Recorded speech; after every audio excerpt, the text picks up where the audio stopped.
과거에는 우리 국가 경제 전체 측면에서 가용한 자본의 양이 매우 부족했죠.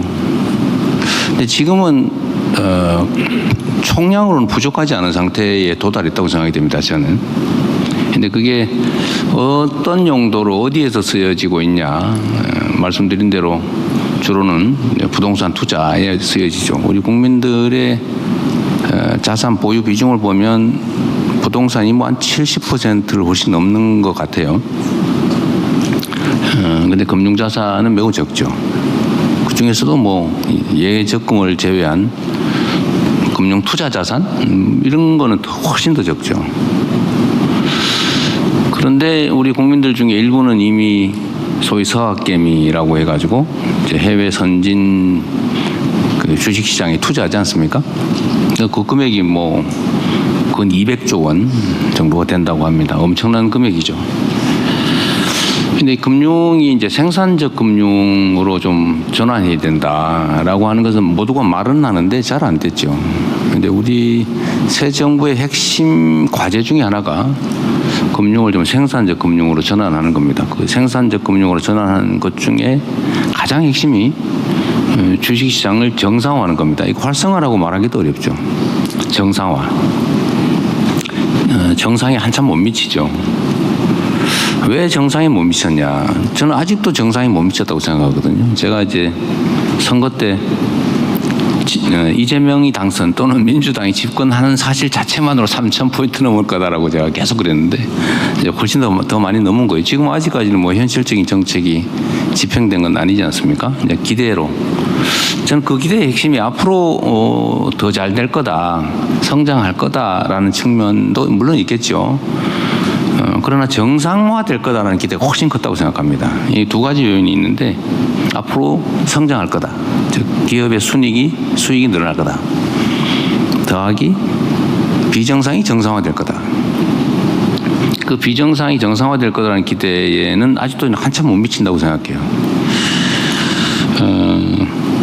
이게 정상화되는 것만 해도 지금부터도 한참 더 주가는 오를 거다. 종합주식지수는 그렇게 생각을 하는데 정상화를 가로막고 있는 요인들이 여러 가지 있죠. 예를 들면 뭐 정치적 불안 또는 장기 경제 정책의 부재 또는 뭐 한반도의 안보 리스크 뭐 그런 거에 정말 어려운 부분이라고 치고 한반도의 안보 리스크만 해도 괜히 쓸데없이 북한 자극해서 군사적 긴장이 격화되고 뭐 전쟁의 가능성이 외신에 언급이 되고 이러는 것만 없어도 상당히 많이 정상화되겠죠. 경제 정책 분야도 우리가 앞으로 대한민국 경제는 어디로 갈 거다. 뭐 인공지능을 포함한 첨단 기술 산업 중심으로 대대적으로 재편한다. 뭐 전통 제조업을 인공지능 전환을 해내겠다. 뭐 이런 것들만 명확하게 하고 재생에너지 중심으로 바꾼다. 뭐 문화 산업을 대대적으로 육성한다. 이런 것만 명확하게 보여줘도 뭐 나라가 망하지는 않겠네. 뭐 이런 생각. 그 정상이죠. 근데 이거보다 더 직접적인 거 있죠. 이런 건 조금 뭐 좀 추상적이고 좀 먼 과제인데 직접적 과제는 내가 어느 회사에 주식을 투자했다가 혹시 표현이 좀 그러긴 한데 뒤통수 맞지 않을까? 뺏기지 않을까? 사기당하지 않을까? 이런 걱정이 있잖아요.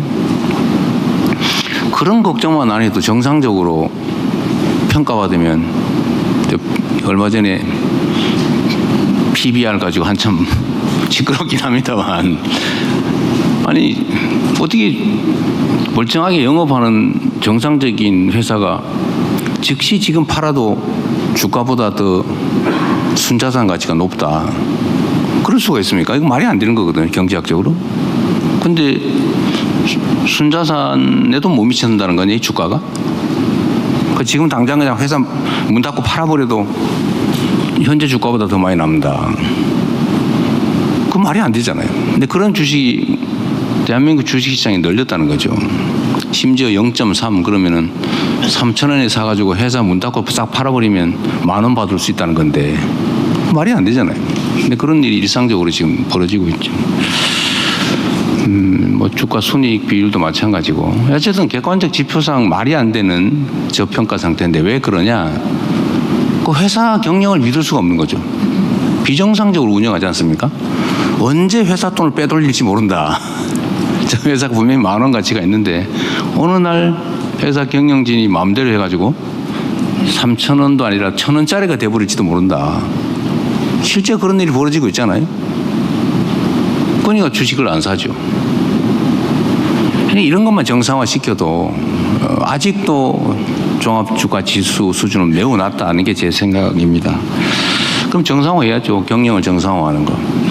상법 개정 문제 가지고 뭐 기업을 옥죄느니 이런 얘기 하는 분들 계시던데 그건 기업을 옥죄는 게 아니라 부당한 악덕 기업 경영진 일부 지배주주를 압박하는 거죠. 그 말은 맞습니다만 기업이야 소액주주들이 대부분 소유하고 있지 않습니까? 그분들은 좋아하는데요. 그게 어떻게 기업을 옥죄는 겁니까? 기업의 부당한 일부 지배주주를 옥죄는 거죠. 그래서 그 회사를 살리고 압도적 다수 주주들에게 도움을 주는 거죠. 국민경제에 도움이 되게 하는 거죠.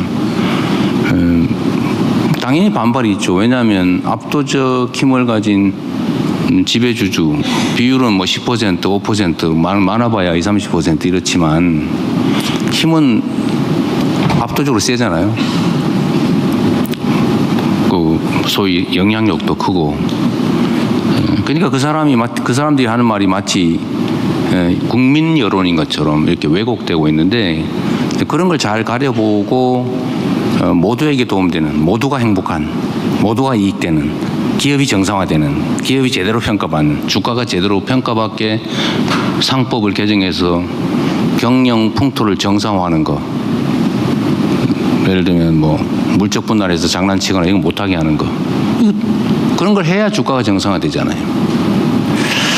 그래서 경영 지배 구조를 개선하는 거, 뭐 이런 것도 해야 되고요. 아직도 많이 더 해야 된다고 생각합니다. 뭐 더 센 상법 이런 얘기 하던데 그게 마치 나쁜 뉘앙스를 가지고 있지만 더 세게 진짜 회사의 주주를 보호하고 더 세게 기업이 국민 경제에 도움이 되고 기업 경영이 그 기업 자체를 키우는 방향으로 가게 하는 거라고 생각합니다.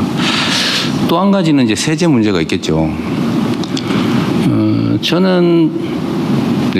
저도 꽤 말씀드렸지만 개미 중에 좀 큰 개미, 지금은 잠시 쉬고 있는 휴면 개미, 이런 잠재적 주식 투자자인데 물론 얼마 전에 펀드를 사긴 했습니다. 펀드는 허용이 돼서 좀 더 살까 생각 중인데 저는 세금에 대해서 저는 예를 들면 이제 분리과세 세율, 분리과세 대상 선정의 기준 또는 대주주를 얼마까지 인정할 거냐 이 문제는 저는 첫 번째는 그 주식시장 활성화에 도움이 되는 방향으로 가는 게 바람직하다. 특히 분리과세는 그런 측면이죠. 그러니까 세율을 뭐 30%, 5%로 할 거냐, 25%로 할 거냐, 어떤 조건을 갖추면 거기에 해당된다고 기준을 만들 거냐 이 문제는 배당을 더 많이 늘리면서 동시에 세수에 큰 손실이 결손이 발생하지 않으면 최대한 배당을 많이 하게 하는 데 맞게 하는 게 목표예요.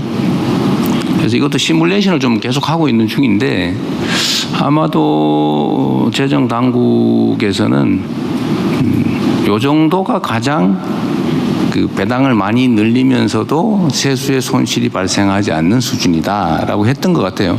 근데 문제는 이건 시뮬레이션이니까 진실은 아니죠. 필요하면 거기에 맞춰서 저는 얼마든지 교정할 수 있다고 생각합니다. 그렇게 해야죠.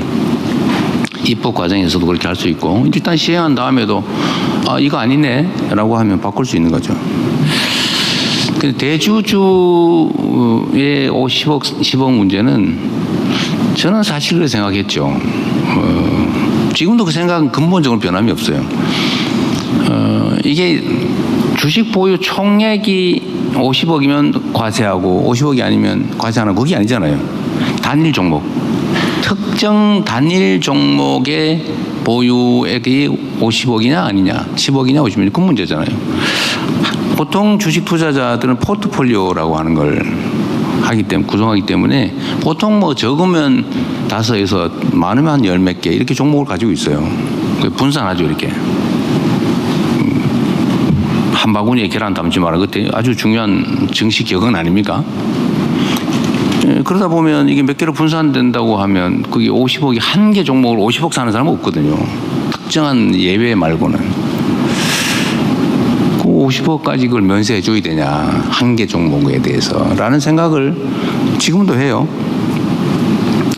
그러나 또 한면으로 보면 이게 주식시장은 특히 심리로 움직이는데 이게 만약에 주식시장 활성화라고 하는 게 지금 새로운 정부의 경제정책, 산업정책의 핵심 중의 핵심인데 그것 때문에 뭐 장애를 받게 할 정도라면 굳이 뭐 또 그걸 고집할 필요는 없겠다는 생각을 하죠. 세수 결손 정도가 어느 정도냐 물어봤더니 한 2, 3천억 정도라고. 뭐 그런 정도이고 주식시장이 만약에 그 때문에 실제 장애를 받는다면 뭐 그거야 또 야당도 요구하고 우리 굳이 뭐 요구하고 또 여당도 또 그냥 놔두면 좋겠다는 의견이고 저한테 메시지도 막 많이 오고 그런 걸 봐서는 굳이 뭐 50억을 10억으로 내리자 반드시 그렇게 해야 되겠다 그렇게 생각하지는 않습니다. 그냥 의견을 모아보는데 대체적으로 그냥 다 원래대로 놔두자 이거는 뭐 그런 의견인 것 같아요. 그리고 이거를 이유는 잘 알 수 없지만 주식시장 활성화 정책의 의지를 의심하는 시험지 비슷하게 또 느끼는 것 같아요. 그렇다면 뭐 굳이 그걸 끝까지 유지할 필요가 있을까 그런 생각을 합니다. 그래서 그거는 뭐 국회 논의에 맡기도록 할 생각입니다. 말이 좀 길었는데 하여튼 주식시장 정상화는 아직도 한참 멀었다. 그리고 주식시장 정상화를 넘어서서 이제 우리 경제가 이제 회복될 거고 또 회복돼야 되고요. 또 이번에 여러분들 보신 것처럼 엄청난 국채 발행을 감수하면서 이게 좀 그래프를 꺾어야 되거든요. 지금 계속 흘러내리지 않습니까? 우하향으로. 근데 이걸 턴을 해야 됩니다. 이게 방향을 바꿔야 되는데 엄청난 에너지가 필요하죠. 그래서 이번에는 적극 재정 정책을 하게 됐는데 어쨌든 아마 그 이전에 보기 어려울 정도로 대규모의 예산 증액 또 재정 투자가 이루어집니다. 정부의 의지도 그렇고 또 방향도 그렇고 또 실제 실탄의 수준도 매우 많아서 이게 이제 현실적으로 경제 성장 발전에 기여하면서 기업의 순이익, 기업의 이익을 늘리는 게 현실화되면 이제 그때부터 다시 또 한 단계 더 우리 주식시장이 업되겠죠. 그리고 이제 더 근본적으로는 우리 국민들이 새로운 투자 수단을 하나 갖게 만들어야죠. 그리고 지금 제가 취임할 선거 당시보다 그때 한 6, 700포인트 이 정도였는데 지금 3,300이니까 한 6, 700 정도 포인트가 늘어났고 그 사이에 아마 시가총액이 늘어난 것만 대개 한 3, 400조 원 정도가 될 텐데 어쨌든 이 정치가 정상화되는 것만으로도 대한민국의 국부가 3, 400조가 는 겁니다. 정상화되는 것, 일부 정상화된 것으로. 그래서 대한민국의 국부도 좀 늘리고 투자 수단도 또 추가로 만들고 기업들은 자금 조달을 좀 더 용이하게 하고 벤처 스타트업들이 쉽게 자금 조달해서 새로운 사업 시작하고 이렇게 좀 새로운 경제 생태계를 만들어낼 수 있을 거다. 그냥 꼭 만들 거다 이렇게 말씀드리겠습니다. 네.